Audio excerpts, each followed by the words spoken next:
This is Carlton, part of the ITV network.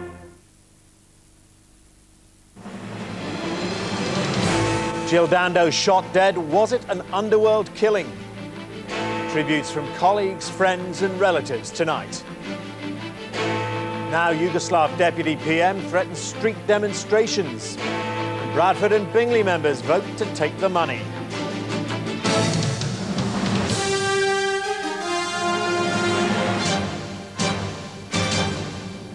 From ITN, the ITV Nightly News with Dermot Murnaghan. Good evening. The TV personality Jill Dando, who as Crime Watch presenter helped to send dozens of criminals to jail, was murdered on her own doorstep today. She was killed by a single gunshot to her head. Tonight the mystery over her death deepened with speculation that the killing may have been revenge for her anti-crime work. She was attacked at her home in Fulham in West London. A man was seen hurrying away. Paul Davis reports. In Fulham this evening, police erected a screen around the doorstep where Jill Dando was murdered. Forensic officers searching for any evidence that might lead them to the person who took her life with a single shot to the head. It's believed the murderer was waiting as the television presenter returned to the quiet street where she lived at around 11:30 this morning. Neighbours heard her screams but were unable to help her. I did hear commotion, but at the particular time I didn't think that the commotion was... What did you hear? I heard the scream. Neighbours have told the police they saw a tall white man running away from the scene of the attack. At this early stage, is he your principal lead? He certainly is. I mean, he was a man who was very near to the crime scene and then ran away from the crime scene, so he is somebody who we need to speak to urgently. As presenter of BBC's Crime Watch, Jill Dando helped the police catch many dozens of criminals. The manner of her death has led to speculation that this was an underworld revenge killing. In the Commons, politicians paid tribute to her crime-busting record. She had done a huge amount, personally, in the fight against crime by her role, not least in Crime Watch UK, and therefore this makes her death all the more poignant. Jill Dando's face appears on the front of the current Radio Times. Friends and colleagues at the BBC expressed their shock. Everybody knew Jill. Her public and her private personas were exactly the same. She really was a warm and lovable person. She had no side to her. She wasn't a prima donna. BBC journalists found themselves reporting on the death of a friend. It's rare that a reporter can say that a murder victim was the kind of woman who had no enemies. I can say that about Jill Dando. Tonight in Fulham, the screens still cover the house where Jill Dando lived and died. While police are refusing to speculate on a motive for this killing, detectives confirm that Jill Dando in the past complained of being followed by a stalker. They also point out that anyone responsible for solving so many crimes may have created enemies in the process. Paul Davis, ITN, West London. Jill Dando, who was 37, was going to marry a doctor later this year. He said tonight he was totally devastated. Colleagues are also mourning her, and the Queen was said to be shocked and saddened by the death of a very popular presenter. ITN's Katie Derham reports. Arriving at the National Television Awards just a few months ago, Jill Dando demonstrated why she was so popular. No, I'm not actually. I've been in a very warm car for the last 20 minutes. Approachable, friendly, the BBC's very own girl next door, and voted their personality of the year in 1997. Her versatility as a presenter was held in high regard, as she worked successfully in very different genres.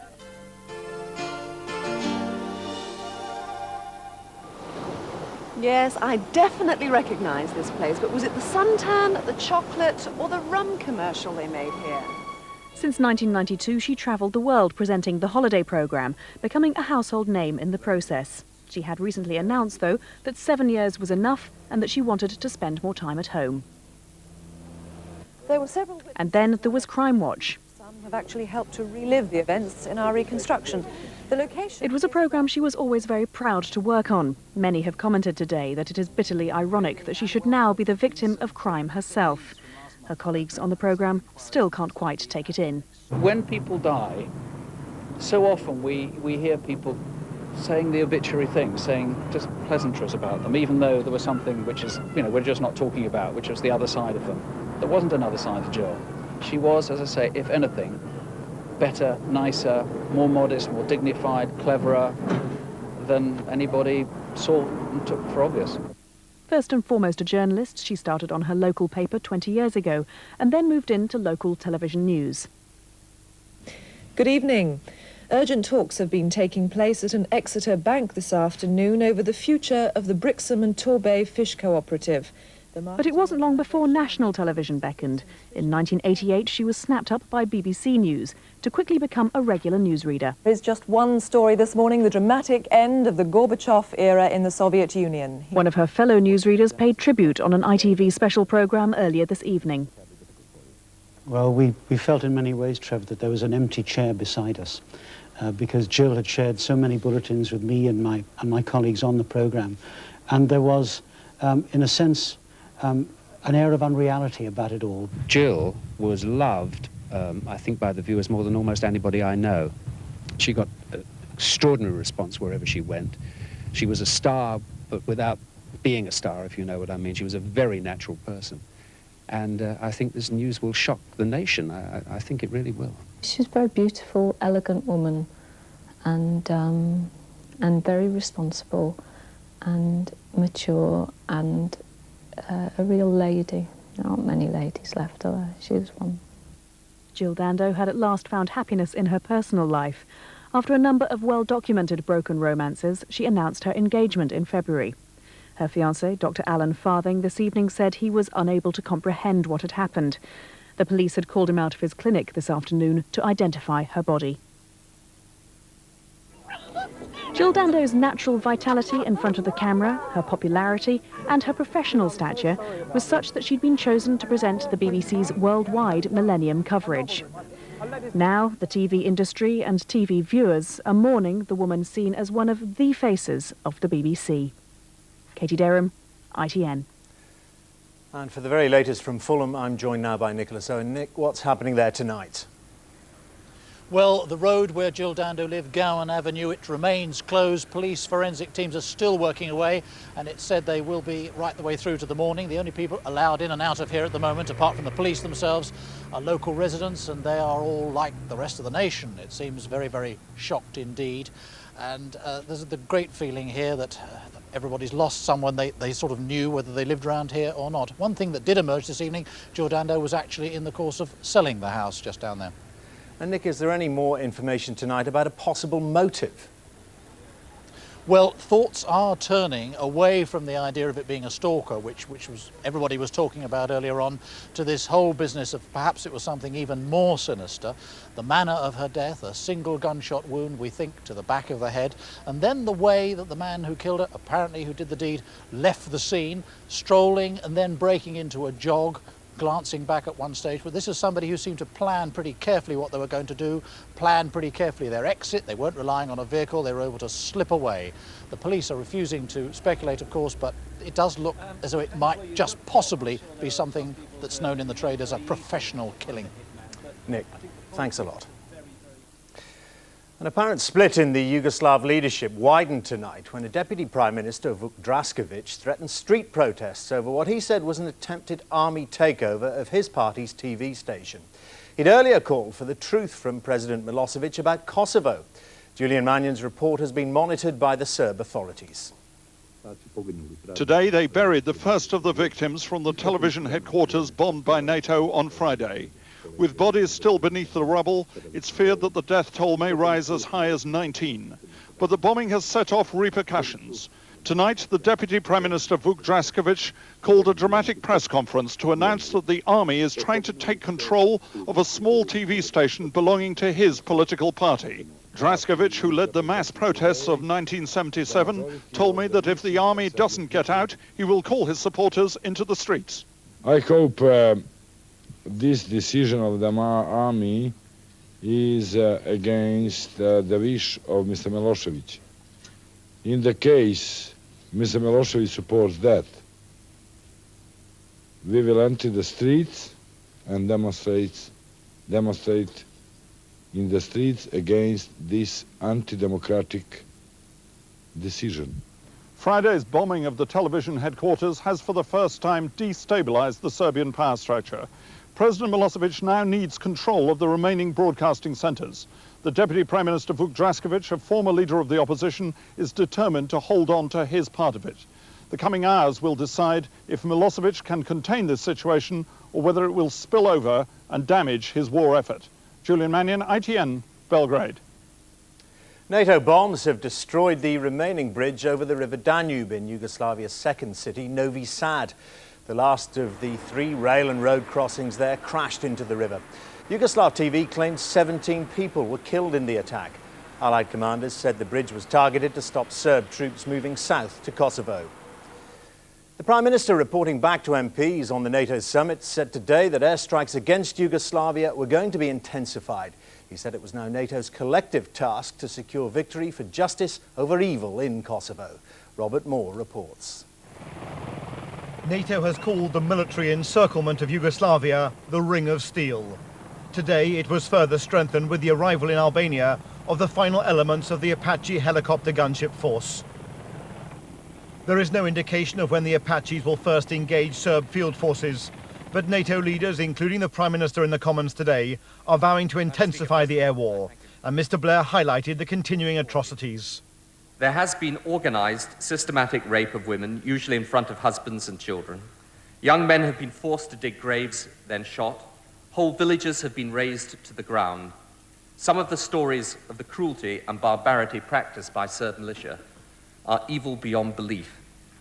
These acts remain the essential justification for NATO's actions. There were slender signs of compromise in Belgrade today. President Milosevic met the head of the Red Cross and gave him permission to visit the 3 American servicemen held as POWs. Their health is said to be good. NATO has again released cockpit video showing the relentless aerial bombardment, with the West left to hope the regime of Milosevic is weakening.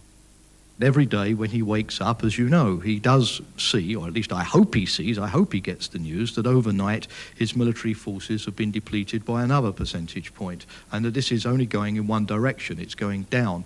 In London, the Prime Minister has been making the same point, saying that it may take time to defeat President Milosevic, but adding that the Western alliance will now step up the war effort until the Belgrade regime capitulates. Robert Moore, ITN, Downing Street.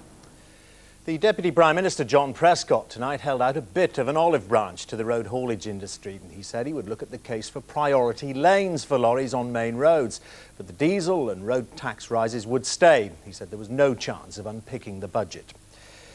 Millions of customers of the Bradford and Bingley Building Society are expecting cash windfalls after their vote today to convert from mutual society to a bank. The decision could give each member up to £1,500 worth of shares. Reporting from the annual general meeting, here's Ros Charles. Tonight, Bradford and Bingley members are looking forward to an average windfall payout of £1,000 each. Nearly 2/3 of voters said yes to converting to a bank, going against the wishes of the board. Naturally, the board is disappointed with the outcome, but above all else, mutuality is about listening to members. Building society supporters say better mortgage and savings rates are worth more than one-off payments. It's very attractive to be offered £1,000 for nothing, which is what has tended to happen in the past. It's a very short-sighted view because long-term membership of building societies and other mutual institutions confers very real benefits. So the process of converting Bradford and Bingley to a bank now begins. But so too does speculation that the organisation is ripe for a takeover. A couple of major insurers are said to be interested. So the future for Bradford and Bingley is still far from settled. Ros Childs, ITN, Bingley. The Home Secretary, Jack Straw, warned today that the nail bomb attacks in London could spread outside the capital and that the public should be vigilant. Clear-up work continued today after Saturday's blast in Brick Lane. Police are studying hours of closed-circuit TV for vital evidence. And tonight's main news again, the BBC Crime Watch presenter Jill Dando was murdered on her own doorstep in West London today. She was killed by a single gunshot to the head, and there's speculation it may have been underworld revenge for her work against crime. Now for a look at tomorrow's papers. All are dominated by the news of Jill Dando's murder. Executed, says the Mirror, and reveals that police think Jill may have been murdered in revenge for a crime she helped solve on Crime Watch. Inside, the paper devotes 9 pages to the story. Death of the girl next door, says the Mail, who devote 10 pages to her death. The Sun's headline, assassinated, under a massive picture of the presenter and above her dates, 1961 to 1999. Was she killed by a hitman, asks the Express, and says Scotland Yard believe it was a contract killing. The broadsheets too have extensive coverage. The Telegraph has a large portrait photo of the Crime Watch presenter underneath the headline, murdered on her doorstep. And The Guardian has TV star Dando murdered by single shot, and reports the many tributes to her that have poured in. And that's all tonight. The ITV Evening News with Trevor McDonald is back at 6:30 tomorrow. Join us again at 11. From the entire team here, good night.